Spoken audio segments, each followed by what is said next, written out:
Good evening. We're on the air again with another edition of Pachios on the News. Tonight, we have a good guest, a great guest, a fellow that I've known for a long time. His name is Tony Payne. He's been on this show before. Many people watching know who Tony Payne is. I first got to know Tony because I paid attention to politics, and Tony was the executive director of the Maine Republican Party. Later, he was a Republican candidate for Congress. He's done many things, mostly in business, but his avocation has been politics and Republican politics until 2018, which was a couple of years into the Trump presidency. He's among the folks who were pretty committed to the Republican Party, but they're referred to now disparagingly by the president and his followers as rhinos. They're rhinos, and that's supposed to be a terrible insult to be a rhino, which means you were a Republican before Donald Trump arrived on the scene. If you were a Republican before Donald Trump arrived on the scene and you didn't throw your allegiance to him, then you are a rhino. And so, Tony, welcome. You are a rhino. I'm a rhino. I'm a proud rhino. And I should say that I am a former rhino because I am an unenrolled voter today. You are. You're an independent. I am. Well, yes. Okay. Unenrolled. Unenrolled. Not part of the party. Not part of the party. Right. And I think that's a phenomenon that's we've seen a lot of in recent years.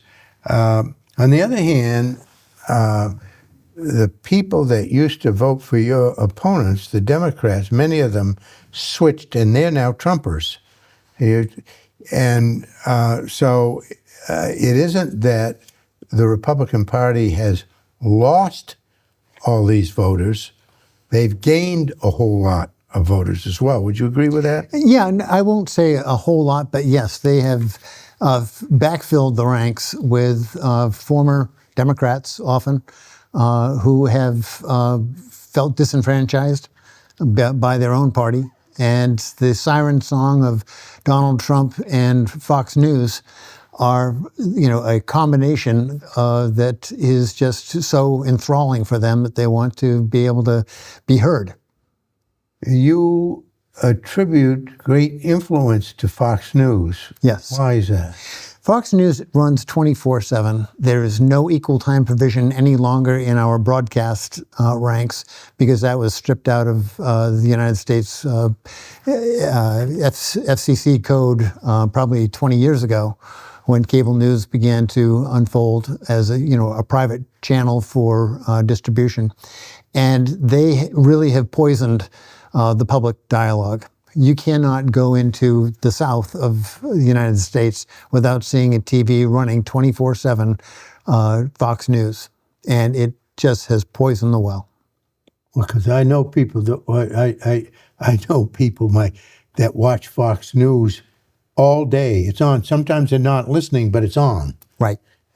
All day and all evening. It's amazing. What attracts them to that? That's just an amazing phenomenon. It's hate. It's conspiracy theories. It's people like Rush Limbaugh before Fox really sort of hit its stride, just feeding division and making people victims in every sentence they emit. And you end up with a belief system that says, they're out to get me. I mean, it's paranoia. Yeah, they're out to get me. Yeah. So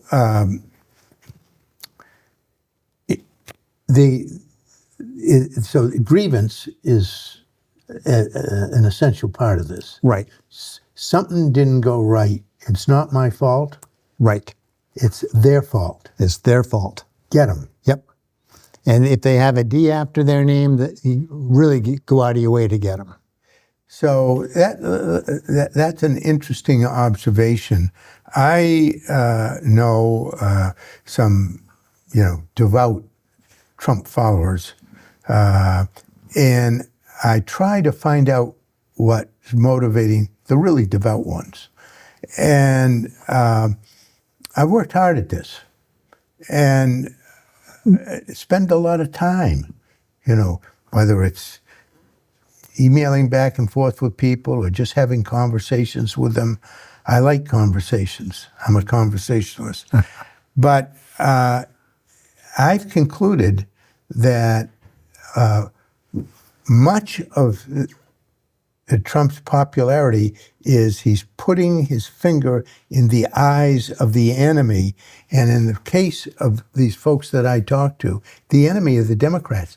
But it isn't just a political enemy. It isn't just they're in one tribe, we're in another. It's hate. They hate him, they fear him, and they believe that the United States of America is finished if these Democrats have any power. Right. And it's generalization, too. I mean, you take Ocasio-Cortez or any far-out liberal, and they define all Democrats as a follower of that person. It's just monolithic. Democrats are horrible. I hate them. Now, it's not the first time that this has happened. People have been demonized. But so, do you agree with that? That's what it is. The Democrats and It is, well, it's the Republicans who are basically throwing gas on the fire at every turn. And that's in large part why I left the Republican Party. They don't deal in fact, they deal in half-truths. And they also, because of the division, they're putting a wedge between families and in communities, particularly where you have diversity. Diversity, equity, and inclusion, DEI, is a great. And that's one of the things that likewise just blew me away is that that became sort of the moniker for all Republicans to say, hey, if there's DEI anywhere, let's shoot it and drag it into the street and let it go down the sewer. Why do you think that they get so upset, so amazingly upset about DEI? Because people's value system was being challenged. They were being told that maybe you're a little bit racist. Maybe your practices are you're not even aware of the fact that the playing field is not even. And that really upsets a lot of people. And it's too bad because I felt personally that we were moving in a very good direction and very helpful because you could become aware of the hurdles that people have had to overcome. Did you think that some DEI institutionally was overdone by colleges and so forth? In other words, it was almost like the DEI police. They say, "Oh, you said the wrong thing." Absolutely. You agree it was overdone? Yeah, they overswung, but it's something that could be really easily corrected. Yeah. But, I've worked with a gal who went shopping in a very large Maine-based store, and she told me that she was being followed around in the store because she was black. And I said, that's not how that store operates.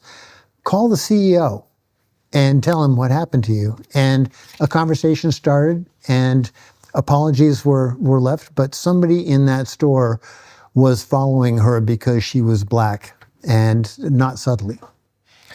That reminds me of an experience that I had. At one time, I was the lawyer for the Time Warner franchise here in Maine.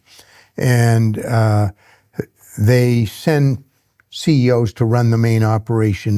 They'd probably change them every 4 or 5 years. And at one point, a few years ago, there was a guy who was a very, very, very good guy who was sent up here, and he was a black guy, and he was the CEO of Time Warner in Maine. And one night we were having dinner together, and we were talking about race. Now, this guy's highly educated, master's degree from the University of North Carolina, very, very smart guy. And I said, I don't think we have the problems here that have back down south where you came from. And he said, of course you do. And I said, well, I've not observed it. You want to observe it? I said, well, what do you mean you want to observe it? He said, if you and I could go to the mall and you just observe, I'll get out of the car and I'll walk into the front door and you just stay behind a little bit like we didn't know each other. And you'll see when I get into this appliance store where they have televisions and all kinds of electronic stuff at the mall, somebody will start following me. And he guaranteed it. And guess what? They did. Yeah. So most people don't like that. They don't approve of that. But it happens. And it doesn't happen all the time. I'm sure that, but he thinks it happened all the time. And he proved it to me by actually showing me how it works. So DEI, I said, people would get upset, and even I thought it was overdone. People, get on their high horse and it gets out of control. But I thought, how's it harm me? Right. What's wrong with trying to be inclusive? What's wrong with equity? What's wrong with diversity? Does that hurt me? Why should that be my concern? But it was a huge concern for millions of people in this country. And when, blacks organized the Black Lives Matter movement and people had lawn signs and stuff, it infuriated people, white people. And then we said, white lives matter too. Well, there's never been a problem with white lives matter. That's not been an issue. I'm white. I've never felt discriminated against. Have you ever felt discriminated against because of your color? No. No. No. But we've been sold this by some people. So to me, it makes no sense. Well, I have a newsletter, and I send out periodic thought pieces, and I decided that I'd poll the readers. I've got about 1,000 people that receive my newsletter. And I said, just opt into this poll and answer a question for me. Have any of you been directly impacted by the hiring of a person of color? And of a very small reply, I think I had around 70 people reply, one person. Yet, you have a society that will bridle at the idea that somebody should be treated equally, or they've been told you're a victim of reverse discrimination.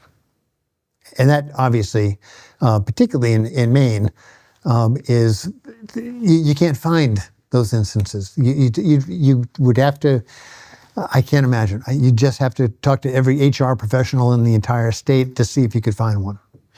People, you're right, and people do personalize it. They say, I would be doing better, but for the fact they're favoring black people. I would be in a much better position. But I like the example of colleges. Our colleges had affirmative action. Now, let me preface this by saying, I have always, in the years since affirmative action began, supported it because things were so tilted against people of color. So when I went to college, I went to Princeton, there was not, in my 4 years, a single black student at Princeton University. Wow. Not one. Now, that tells quite a story. not one. Right. Now there are many. And it annoyed some people, and people would say, well, look, if they're affirmative action, meaning trying to get blacks in the school, that means that my kid has less of a chance. Right. So it's discriminating against my kid because he's not black and he has less of a chance. True, but your kid might not have gotten in anyway. Okay? So don't think that he would have gotten or she would have gotten in but for the fact they were white. Yeah. Not true. So everybody personalizes it and as having a deleterious effect on their own lives, which is just not true. Right. So that's the DEI thing. Really, you think set off the Trumpers and. Oh, absolutely. Oh my God. I mean, if you've got the Secretary of Defense absolutely persistently going through every single department to see what DEI initiatives there may be and who has led those efforts under the direction of the Biden administration or the Obama administration, and basically demoted them or fired them or moved them out entirely from leadership. I mean, the Secretary of Defense has fired nearly 100 flag officers from the ranks of the Pentagon. The senior military minds in the United States are being dismissed because they were associated with DEI, they were black, or they were female. Think of that. That methodically a government department head goes through and starts firing people and moving them out. So. Well, that's Pete Hegseth, by the way, just in case anybody was wondering. Okay. So you said to me at a point when we were talking before the show that this phrase "owning the libs" is very important. If you're a Republican candidate and you can demonstrate that you're doing what they call owning the libs, you're doing good work. What does owning the libs mean? It means that you have the leg up, that you have bested your opponent, and that you have an argument that is ironclad, can't withstand any dissent, and you've owned the libs. You know, they don't have a place at the table. They're destroyed. Yeah, they're not part of the equation. Yeah, and that seems to me the focus of all this, owning the libs, Right. of destroying them, is the focus. You're not as old as I am, but you're old enough to remember a time when politics was different. I mean, it wasn't mortal combat. Right. And, I'm going to play back to you. You and your counterpart, when you were the party chair for the Democrats and your counterpart was my boss, Bob Monks, the two of you went to high schools to explain partisan politics in a civil and engaged way. You and I, the very first time we met, I was the executive director, age 24, and you were the party chair, and we went to the Mabel I. Wilson School in Cumberland and debated, and we had a ball. And we explained what the party's values were, but they weren't that far apart either. But the conversations that used to occur on a regular basis, in fact, let me just put an exclamation point on that. When Monks was the chairman of the Maine party, he invited you to the Republican State Committee to speak, including the AFL-CIO president, the president of the teachers union. He said, bring them in. Let's have a conversation, and let's do it in a civil way. Those were the days. Those were the days, and I do remember that. The Republican state chairman and me, the Democratic state chairman, went to schools around the state of Maine and he talked about the Republican Party, I talked about the Democratic Party, and I came to admire him a great deal. Now they don't even talk to each other. Right. And it's the same thing when I was in Washington in both the Kennedy and Johnson administrations. Congress was, of course, the key. That's where the action was, because They believed in the constitutional separation of powers. They understood it. That's the way the system worked. We didn't have one single person running the government in all respects. And so presidents, in my case, both Kennedy and Johnson, knew they had to have Republican votes to get anything done. Nothing would have gotten done in Washington without bipartisan votes. Sometimes just a few, but enough to pass a bill. And that doesn't happen. And when we compromise is a bad word. And compromise is the only way a government can function. Right. So, yeah, thank you for reminding me of those days. One of the problems, it seems to me, is safe districts, congressional districts. Now we go back to the Congress and why it's so divided and why there is no compromise. They don't have to compromise because we have safe districts. If you're a Republican and you're running in a Republican safe district, you don't have to compromise. Those people want warriors. And you agree with that? Yeah. I mean, it's gerrymandering. And when you get districts that are mathematically absolutely solid for one party or the other, it's not healthy. It doesn't make sense. And then who picks the candidates? In other words, if you have a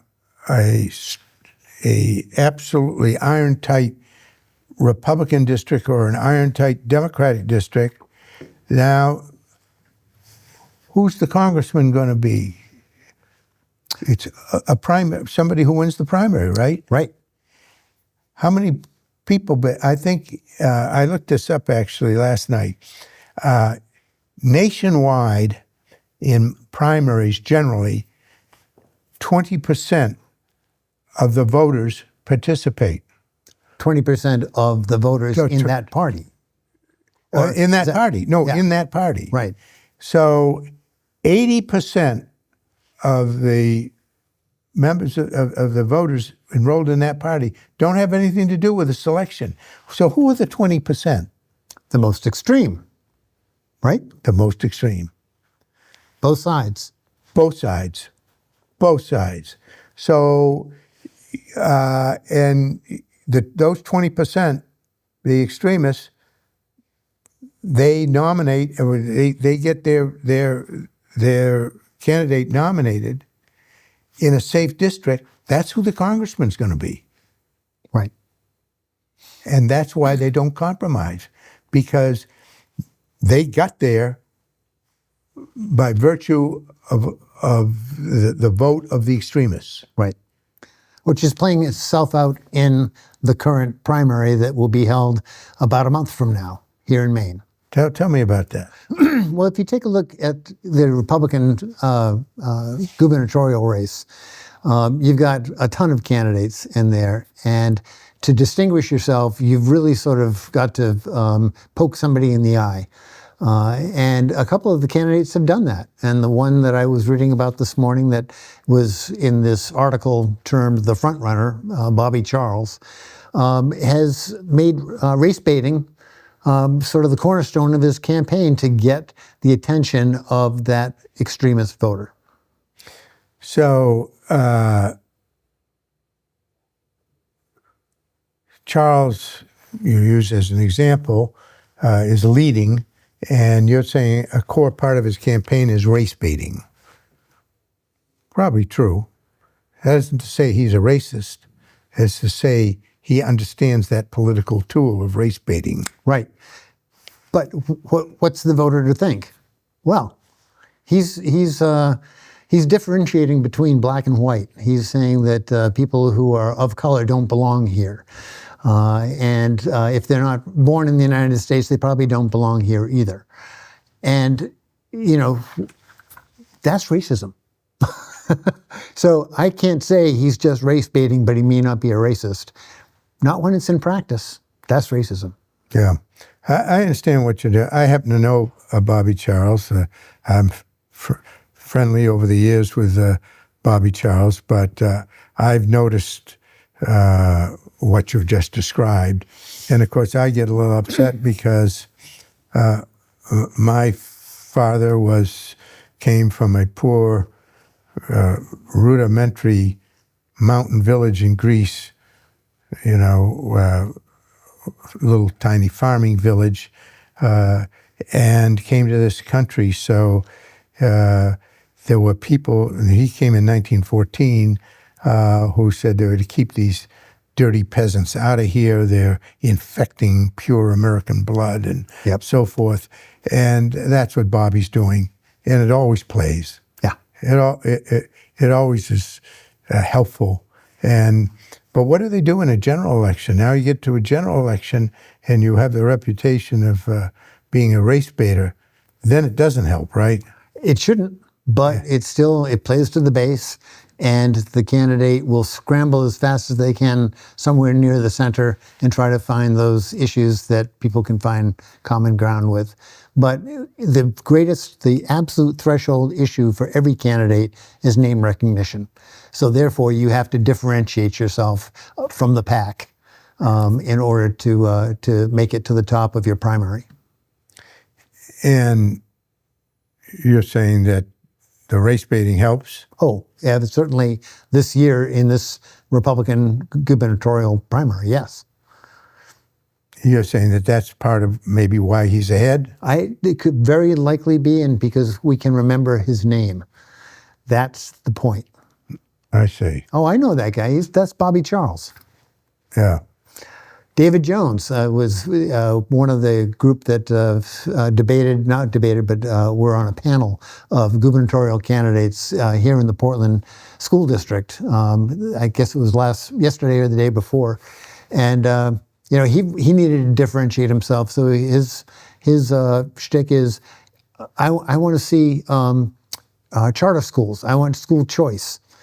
Well, that's sort of code, particularly in the South. Charter schools means you get to go to a Christian academy and be taught Christian values to the exclusion of, what do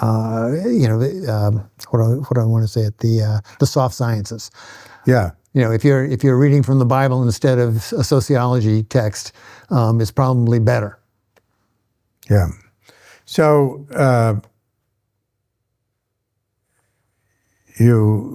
I think you mentioned. Did you mention Jones? Yes. So the signs are all over the place. They came out yesterday, where I live. When I drove to work, the first half mile had maybe 100 Jones stamps. They were every 5 feet. They were everywhere. We've been inundated with Jones signs, which to me is the reason, if I were a Republican, I wouldn't vote for him, because the guy is polluting littering the whole town. But anyway, I don't know much about him, but it just says Jones for governor, and then the only other thing it says is fight like hell. So I said, well, okay, fight like hell. Signs used to say, unite, bringing people together, making things happen, better education, better this. But this says fight like hell. So I'm wondering, any insight on fight like hell against who? Well, let's back it up even further. January 6th. What did Trump say to the mob that he'd assemble? He said, fight like hell. Go to the Capitol. Fight like hell. So this is, again, sort of the dog whistles in code, and sometimes it's not even so subtle. It's much more blatant. And so you got a David Jones, who was an acolyte of Donald Trump, saying, fight like hell. And I'm Donald Trump in Maine. He certainly wasn't Trump before LePage was Trump, but he was the campaign chair for the Trump campaign in Maine. So that's sort of the slogan. That's the bumper sticker. And as you say, what are you fighting? Well, you're fighting against the people who seem to be taking away your rights, who are talking about DEI, who are talking about things that have, because of Fox in large part, become sort of standard practice of sloganeering that says, you know, you're one of us and you don't want to be one of them. Tribalism. Tribalism. It is amazing. I tell you that in my day, the guy who really understood how to do this was George Wallace. Yeah. And back in 1968, actually in 68, Wallace carried 5 states. They were all in the South. But he carried those states, and he damn near won Michigan. He damn near won Michigan. Yeah. So, but this was he was playing to the same resentments. Yep. So, a blatant racist from Alabama who made the national stage and was sort of the leading edge of the Nixon era, where they did the Southern strategy, which was to convert Democrats in the South who were racists to the Republican Party. And he was, George Wallace in many ways as an independent candidate, was the sharp end of the spear for what followed, which was Nixon. And my Republican friends say racism really, you know, there are certain races, but it doesn't play a role in politics and so forth. And but I always remind them that one of our most successful presidents, Ronald Reagan, who was a very generally successful president, disengaged but successful,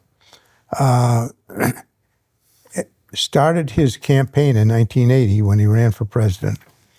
First stop, the Neshoba County Fair in Philadelphia, Mississippi, and that was the core home of the Klan in Mississippi. I've been there.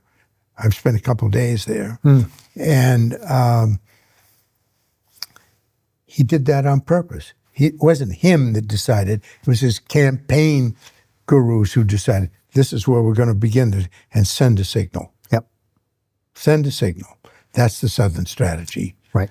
Lyndon Johnson famously said, he said it to my boss, Bill Moyers. I know he said it because I heard it about an hour later, was reported to me by Moyers. When the Civil Rights Act of 1964, which is Public Accommodations Act, the first Civil Rights Act, passed and it was sent down to the president for signing, Bill Moyers went to the president's bedroom that evening to say, the Senate just passed the bill, you've made history. And Johnson, looking depressed and unhappy, obviously should have been, this was something he pushed hard for. He said, Bill, we've just turned the South over to the Republican Party for my lifetime and yours. And he was absolutely right. Yep. Now, there are people watching this show, I know who's going to get very upset at that. Very upset. Don't get upset. Democrats bad. I can make a whole program of all the bad things Democrats did. We had a person on here who, I don't think she's a Democrat, but she's certainly very far to the left, who I didn't agree with at all. So, you know, we can criticize both parties, but we can't just criticize Democrats. And you can't just criticize Democrats. So, talk a little bit about the race for the Senate. Collins and Platner. Let me set the stage a little bit. There's a columnist for the Boston Herald who I read. I don't read the Boston Herald, but this guy's a lawyer in Boston. He's a good writer. He's been writing this column. It's a syndicated column. And it gets sent to me by a mutual friend of his and mine. Every week I read it. And he's very, very good. He's a Democrat, a lifelong Democrat. In fact, He was appointed by Clinton to some UN position. He was counsel to a Democrat-run committee in Washington. He endorsed Collins. A couple of days ago, wrote a column endorsing Collins, said that he said, well, Platner's not qualified and Collins is, and he wrote some nice things about Collins. So it's going to be an interesting race, don't you think? I mean, the fact is that Senator Collins has been very successful running for office. That's right. She's made a career of it. Yeah, she's made a career of it, but she's won. Right. Every time. Except when she ran for governor, I think. Exactly. Yeah. So how do you see this playing out? I mean, there's probably, I don't know anything about Platner. Well, none of us do. But would you guess that the Republicans and the people running her campaign will know more about Platner than his parents know about him at some point?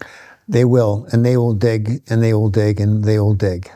I had told you before the show that a good friend of mine ran an advertising agency in Washington, big national firm, and he was the one responsible for the Dukakis ad of the presidential races when he's bouncing along in the tank, which was comedy, and dismissed Dukakis as a candidate. He was also responsible for the Swift boat ads, where they found some former colleagues of John Kerry from his time in the armed services that had a few choice words about Kerry. They'll find things that they are not going to be kind. And if they can't find them, they'll make them up. They'll do nuance. And what is different about this race, and I was supporting Governor Mills in this Democratic primary as an independent, but as just because there's a gal with extraordinary track record and the ability to find the center to make it work. The Platner phenomenon is really the same forces that Donald Trump leveraged in 2016, which was to find people's anxiety and their disdain for the status quo. And it happens. And it's happening globally. You're seeing all over the world, particularly from the right wing, this thirst for change. We're sick and tired of business as usual. We're tired of having the oligarchs, even in the United States, the uber wealthy, call the tune. Well, you now have Graham Platner who says, that's right, I'm sick of them. The oligarchs and the status quo is not good for Maine people. So the question is, can he keep up that head of steam?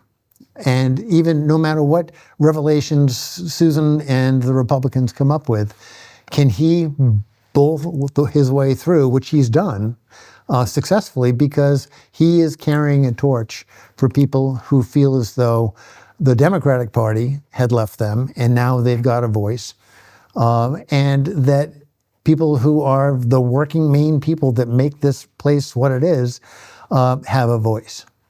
And so I see that this is not going to be a walkover at any stretch of the imagination for Susan Collins, and she may find out that he wins by a terrific margin.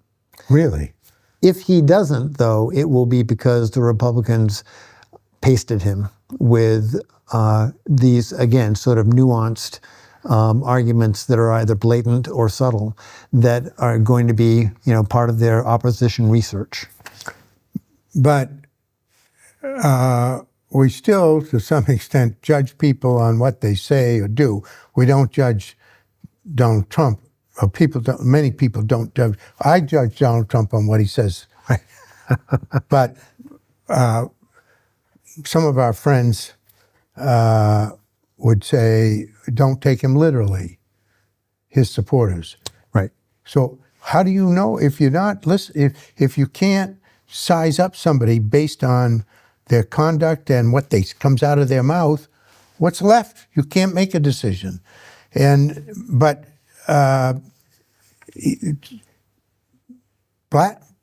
Platner has been apparently active on social media for a long time. Mm-hmm. So he has a record of what he said. So shouldn't he be judged on what comes out of his mouth, just like Trump should be judged on what comes out of his mouth? Who won the presidential election in 2024? A record that is disdainful of every American, and Donald Trump wins. Not quite a majority of the popular vote, but 49% is pretty close.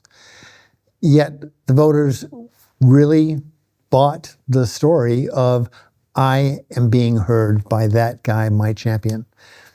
Kind of the same thing for Platner. He is speaking to the heart of BAW, food processors, wait staff, the people who are making Maine work, who are listening and following Platner's light.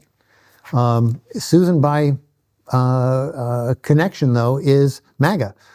She is Donald Trump, and I think Maine particularly has tired of Donald Trump, and they're tired of the chaos, and Susan Collins has become one of the most important enablers of MAGA and the right wing in America. But you say she's an enabler, but she voted to impeach him.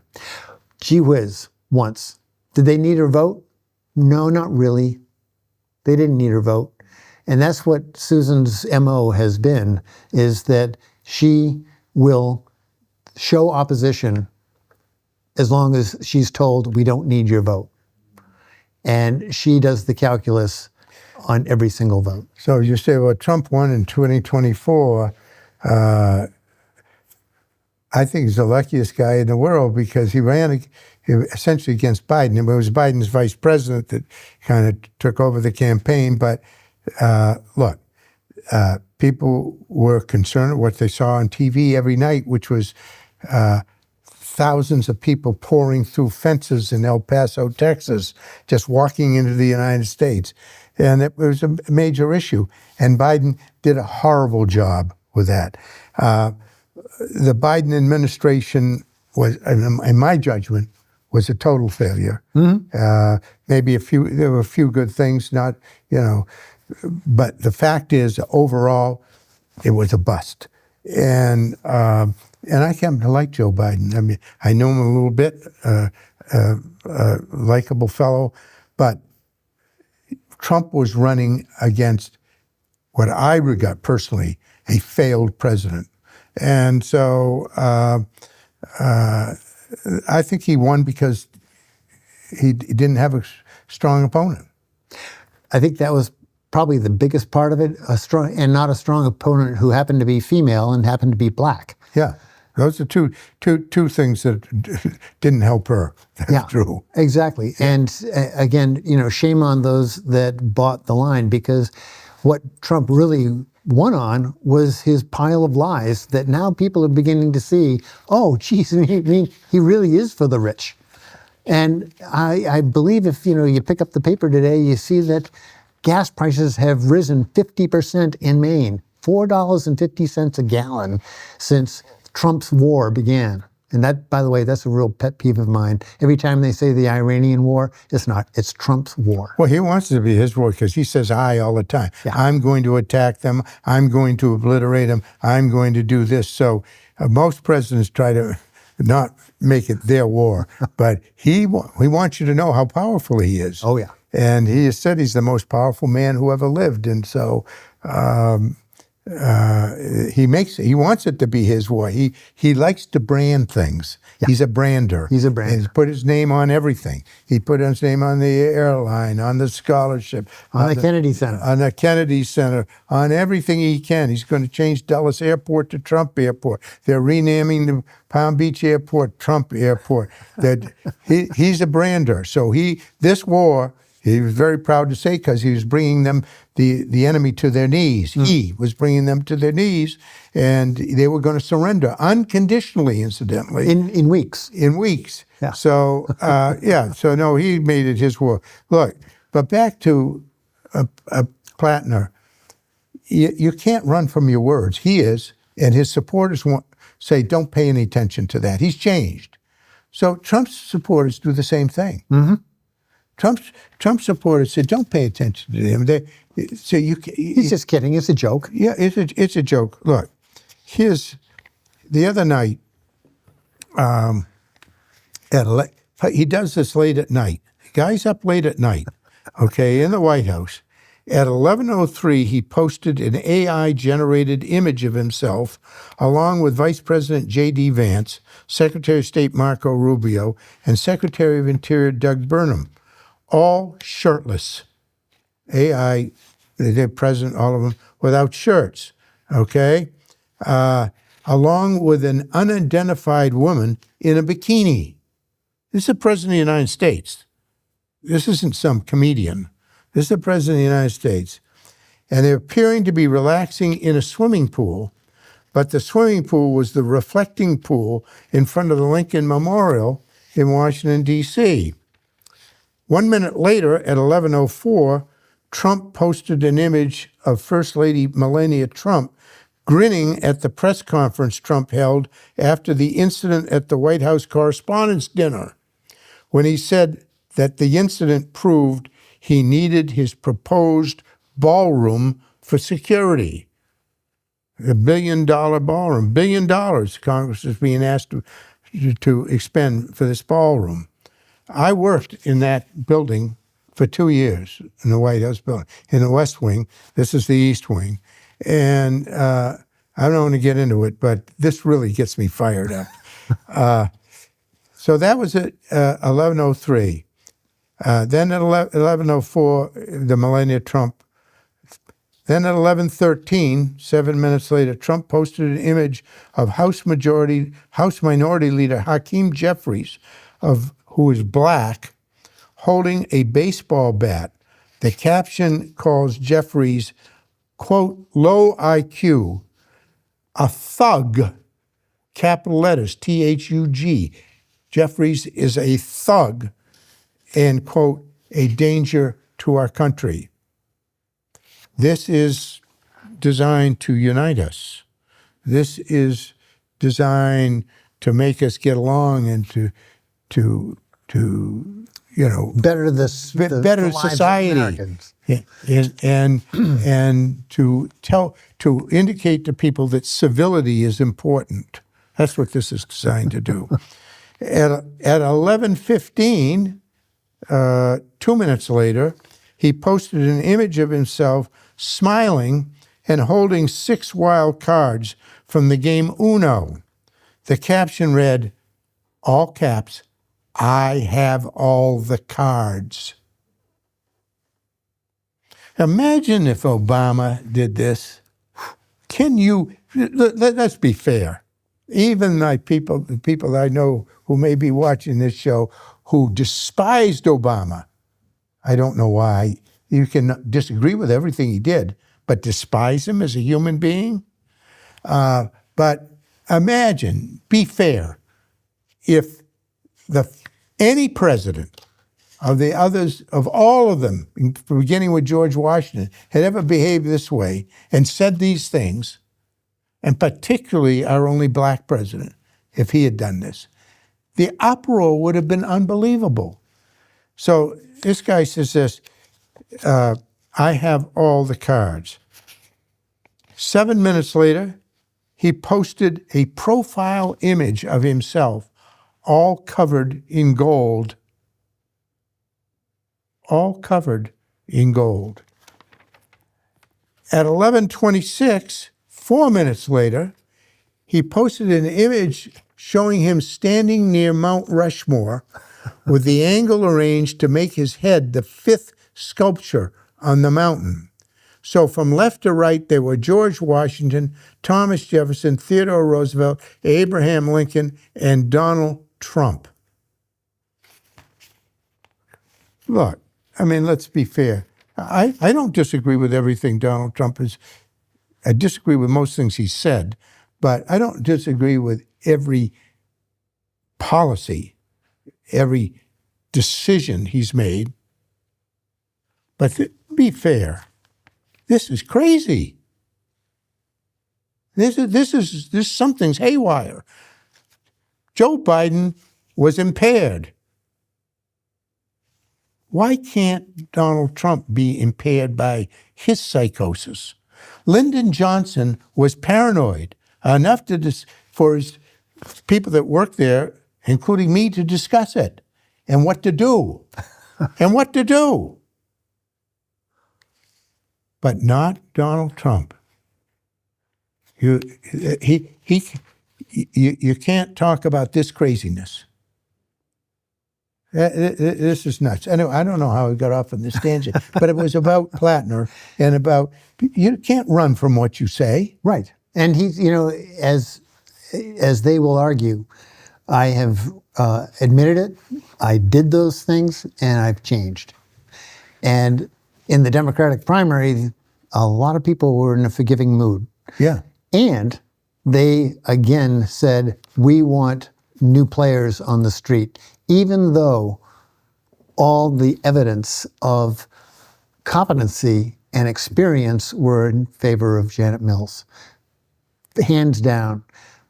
But the mood out there right now, and I think the mood across the state and the nation in many cases, is going to be about change. We're going to see new faces showing up in Washington and state houses. And it's one that, I don't know if it's in the water or the air, but we've been at a stasis. We've been static a long time with the same folks in positions of authority. And the challenge is to them that a fresh face coming through with fire in their belly and promises to change the status quo is where they're going to cast their vote. And there's kind of a leftward movement in the Democratic Party. Do you see that? Yep. Yep. But they're for things that are kitchen table issues. National health care. Graham Platner is all over national health care. Every American is all over national health care. And why? Because they can't afford to have health care insurance because of Trump policies. And he's pulled the rug out from underneath the social service programs that serve 30% of the United States. And he's threatening the things like Social Security and Medicare. So why wouldn't you find a real bright light for someone who's going to beat the drum on those issues? It used to be that when you were involved in politics and I was, that races would be decided by the people in the center. That, you had your very zealous people on the left and very zealous people on the right. But the center, everybody was fighting over who these independents and the people in the center were. Now, the center, or maybe it goes back to gerrymandering and back to what we were talking about before. This, as it said, the center does not seem to be holding at all. Right. But for Maine, ranked choice voting will be evident and at play in the primary for all offices. And when we get to the fall, all but the governor's race will be ranked choice voting. And that tends to favor... All but the governor's, in other words, the Senate will be ranked choice? No, not the Senate. Yeah, because Jared Golden is the product of ranked choice voting. That's right, yeah. So everything but the governor's race in the general election this November will be subject to ranked choice voting. And by design, your second choice has great bearing on the outcome because your extreme candidate may get your first vote, but you're probably going to pick somebody who's closer to the center as your second or your third choice. And that's going to be very interesting to watch. But that isn't But you say every race except what? The governor's race. The governor's race won't have that. Right. Okay. So, but in the Platner Collins race, there is no other person. And there is no, the ranked choice voting means nothing because who would the second choice be? There are 2 independents. Oh, there are? I believe there are independents in that race. Oh, okay. And again, probably not consequential. Yeah. But who knows? I think we'll see a very clear outcome on that race, and probably on the first ballot. Back to the Platner Collins race. There's going to be a lot of money spent in that race. No. and there's going to be television advertising is going to be over the top. It's going to be constant. Yep. And we know everything about Collins. We don't know everything about Platner, but we're going to know a lot. Do you agree with that? We're going to hear a lot. I don't know if what we're going to know, but we're going to hear a lot. You're going to hear a lot. Yeah. Well, filling in the blanks. Yep. With whatever they wish to fill it in with. Right. And it's going to take a lot of money to beat back bad information. And that's going to be the play. Fortunately, I guess, at least on broadcast TV, there are only so many minutes in the day. Right. So they're going to max out at some point. Well, we all have to make these judgments. And I want to say, when I talk to you, when I talk to anybody, when I talk on television, people judge me by what I say. And that's how I size up a room. I listen. And then I try to size up the people that I'm dealing with. And with Donald Trump, I listen to what he says, and that's how I size him up. His supporters say, no, don't take him literally. Platner, his supporters say, he's a different person now. How do I know that? Because they say so. Thank you very much for coming. I appreciate it very much. This has been fun. Thanks. It's a great conversation. Thank you.